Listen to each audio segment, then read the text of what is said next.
Hey guys, hopefully this will help you navigate around the courses a little bit. Uh, Maybe a little bit of confusion about what you've got to do.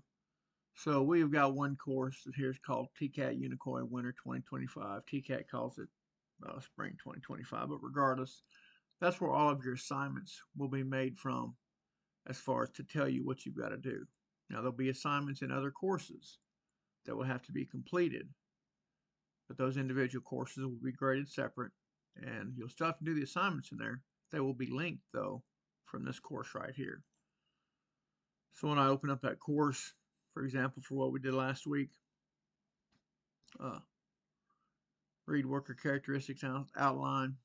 Most everybody's got that done, but it's just in here. Okay.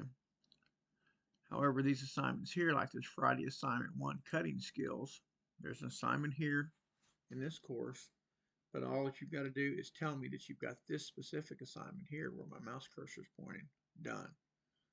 So you'll have to do two things to get this one assignment done. One of them is you'll click on this and then do whatever this other assignment is. It will tell you.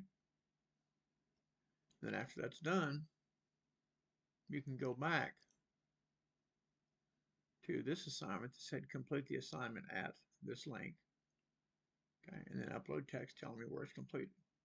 Kind of similar to what we did in Miller Open Book, whereas you would have to go to Miller Open Book and complete an assignment that was specific, and you'd have to tell me that you had it done. So hopefully that will help if you got any kind of confusion. And we'll go over it again tomorrow. Peace out, y'all. Have a good day.